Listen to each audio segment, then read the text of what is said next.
The Bengals offense now, they head back onto the field. And that recipe on their last drive that resulted in a touchdown looked pretty good, so they'll be hoping to do that once more.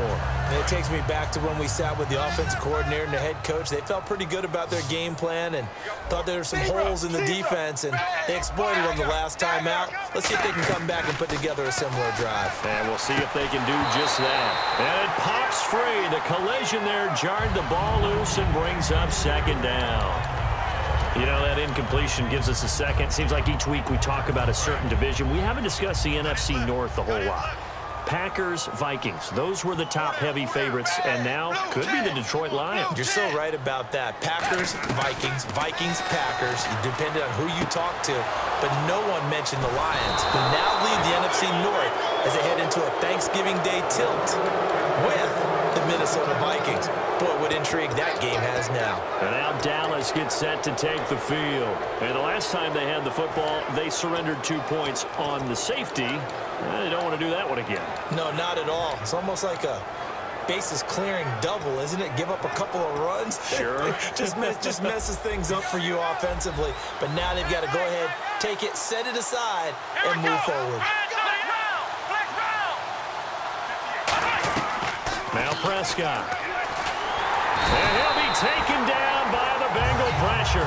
Carlos Dunlap in there to make the sack. He buries him for a loss of 10.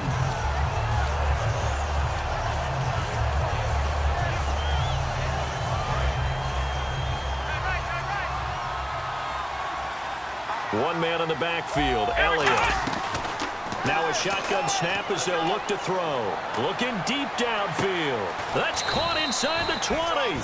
And he takes this down deep into Cincinnati territory. A great job pulling that one in from a guy, as we know, who can really blaze. He's got a lot of speed. And that speed can work for him so many different ways. Sometimes he just takes off and goes and just runs past people.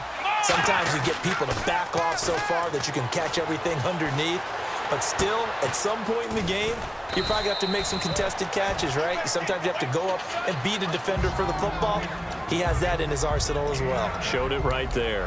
All right, I'm going to show my age here a little bit. We used to talk about running backs catching the ball as safety valves. Nowadays, they're a big part of the passing offense. Quit heck. Now whistles come in. We're going to get a timeout here by the offense.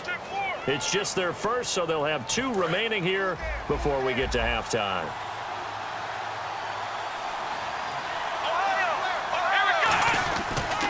On second down, Elliott. Just 4 yards on the pickup, but that's good enough to extend the drive. Now that's the way to do it. Hand it to someone with vision and good footwork, and add in a little bit of power, and you find a way to pick up first downs.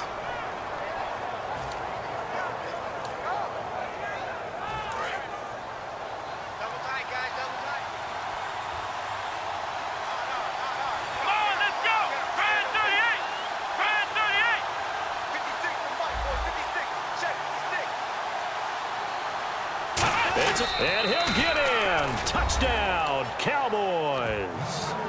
Dak Prescott in the final seconds of the first half. And now the Cowboys are within a 2-point conversion of tying up the game. And they will line up now for the 2-point try.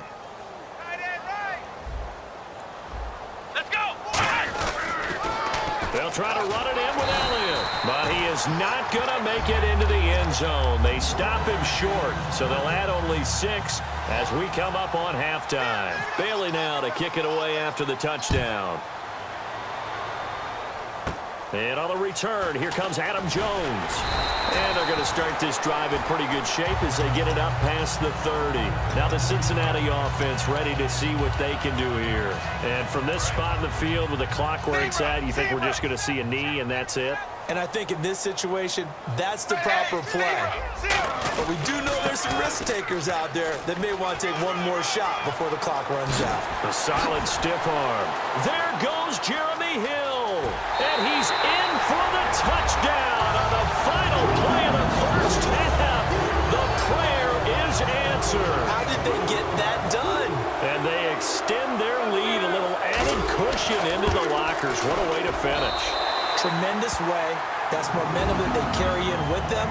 Can they convert it and bring it back out to start the third quarter?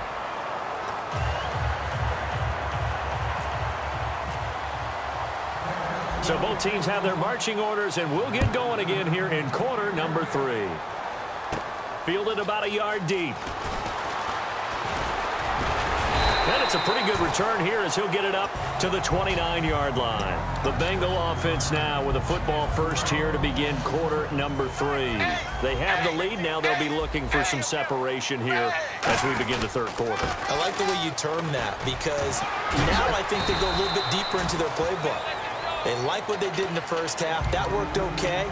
But in order to get the separation that you just talked about, change things up a little bit. Change your tendencies. Try and hit them a little bit more with some things they didn't see in the first half. We'll see if they do just that. On second down, Hill. And they'll get it up just short of the 45 at the 44. That one goes for 13 yards, and it moves the sticks. Well, that last run makes this a 100-yard night. I've loved the way he's hit the holes. He's been quick, he's been decisive, and he's been a whole lot of fun to watch. Another pistol look here. Dalton looking for his running back, and he's got it. And he's brought down after a good gain. A good pickup there, 26 yards. Well, coaches always talk about finding balance on offense. I don't think you get much more balance than this. Big-time run, big-time pass. A 1-2 combination. Looked pretty good. How about that? Let's see if they can continue to take that kind of a punch, though. So a loss of 5, and it'll be second down. Well, on that play, the expression, don't blink, you might miss something, certainly applied. That was fast. Defense diagnosed the play, and it was over in a heartbeat. So the defense has put them in a tough spot. It's second and long. Second down, Dalton. Boyd's the target, and he has it over the middle. A very solid gain of 27. Nice completion there for Andy Dalton. Charles, you worked some of his games when he was at TCU. Now you've worked his games in the NFL. What progression have you seen? I've seen a guy who took over as a freshman in college and got better and better each year. Always added a little bit more to his game, gets stronger. But the best part about him is he's always been accurate. The intensity that Jeremy Hill runs the football with is ideal for goal line situations. Yeah, he's a bruiser. We may see another dose of him coming up. Yeah, he's a lot to handle for any defense, especially in tight situations. They'll wind up losing 3, and now it's third down. He's had a big game tonight, and while no one's going to be overly concerned about that last play, you also know that the offense coordinator does not want to see that happen again. They want to get back to doing what they've been doing all game long. An extra defensive back on the field here for third and goal. And he's got it. Touchdown, Bengals. Tyler Eifert from 6 yards away. And the Bengals are able to grow their lead. And he's such a talented tight end, just creates nightmarish tight matchups on the other side. He's so good that when we say tight end, we're almost damning him with faint praise, aren't we? Because he can do it all. He's as good as any receiver in the NFL. Well, that's the deal. He's a wide receiver, just in a bigger body. Bigger body, a matchup nightmare, and who's going to cover him? When I sit in the film session, I just look at the coach and say, really? Really? You're going to yell at me? You go cover him. A look at the offense now here, coming back out on the road for their first possession of the second half. They trail offense, first time to touch the ball in quarter 3, and we'll see what they can do. And I can't wait to see what they have planned, because some teams script to start a half. Other teams just go, okay, these are the sequence of plays we want to run. Nowhere to go here. He lost the football, and the Bengals grab it. And this is taken into the end zone. A fumble recovery and a Cincinnati touchdown. We know this defense has some playmakers. We saw it right there. Well, really, we've seen it the whole game. Isn't it nice to see that on the opposite side of the ball? Respect, my man, respect. The defensive guys are outscoring their opposing offense. Yeah, they're outscoring him indeed with that score alone. So here's the kickoff now as they'll get it again following that fumble return for a score. And this will not be returnable. It's out of the back of the end zone for a touchback. Here's the Dallas offense now heading back out onto the field. They're down in this game. A chance for the offense, though, to put something on the board, get some momentum here in half 2. try and get things kick-started for them. And you know at the half, they discussed how they were going to get that done. This is where scripting comes into play a lot of the time. How many plays do you script coming out of the second? Most of the time in the first half, you're scripting 12 to 16. I think in the second half, you're really scripting more like 8 to 10. Kind of a starter or an opener, whatever terminology they use. Just something to get you off to a quick start. It's a gain of 4 there, and it gives them a new set of downs. And now it looks like they're going to be in the hurry-up. Here's Prescott. They'll set up the screen to Elliott. It's a loss of 4 there, bringing up second down. You know the key to a good screen pass is, don't you? But you're going to tell me, good blocking? Well, good blocking eventually. But first, it's good acting. You want to let the defenders go past. And now the Bengal defense here calling a timeout. It's just their first, so 2 remaining as they burn 1 here in this third quarter.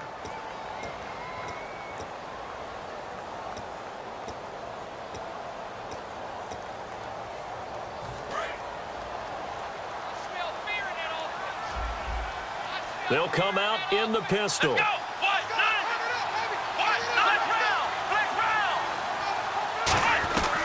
They'll look to throw again.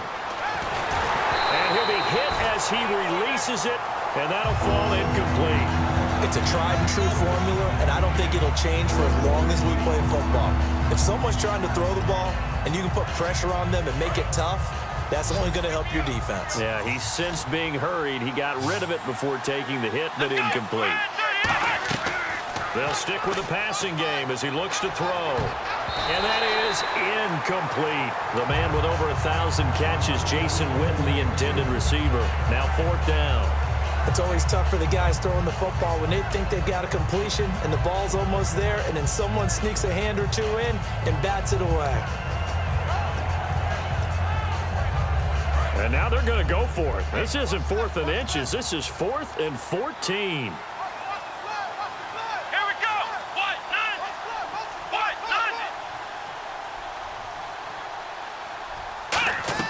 They'll try and throw for it here. And it is incomplete. A surprising move to go for it. Predictably, at least somewhat predictably, it doesn't pay off. And the Bengals are going to get it back in terrific field position. And they'll start this drive with very good field position.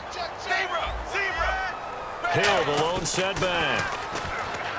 They go play action here on 1st down. His big tight end, Tyler Eifert, the intended receiver. And that'll bring up 2nd down. Even in today's NFL, when we think of the tight end position now as really a glorified wide receiver, we're still asking a lot of those guys. They have to block as well, and every now and then, they don't come down with the football. Now a 10th carry for Hill. And down inside the 15, shy of the 10. A good pickup there of 20 yards. That, quite simply, is Jeremy Hill. A very powerful, compact back. He's always been that. Even back at LSU, that's where he honed that skill, right? Love to run between the tackles and take the contact as well as dish it out.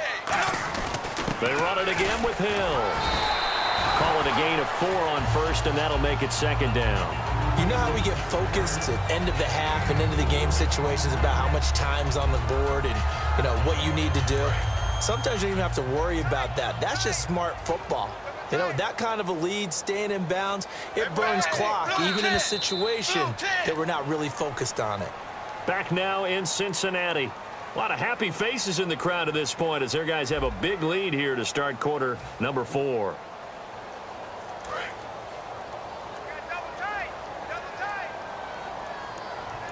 And the D looking like they may blitz. It's 2nd down. Dalton looking. And that is caught. He's got it for a Bengal touchdown. A.J. Green, a 7-yard touchdown grab. And the Bengals have got it on cruise control. Well, that's about as quick of a passing touchdown as you'll ever see right there. Everyone has a section in their playbook called the quick game. That was a super quick game. Out of the hands of the thrower, bam, right to the receiver, successfully for a touchdown. How in-depth is that quick game part of the playbook? It's pretty in-depth because people want the ball in the hands of the quarterback into the playmaker's hands downfield as fast as possible. There are a lot of plays, a lot of options involved with that. And he'll get it up past the 20 to the 22-yard line. Now the Cowboys offense heads back onto the field. And last time out, went for it on 4th down, turned it over, gave him great field position, turned it to 6 points, so they've got to recover here, Charles. It's amazing what one decision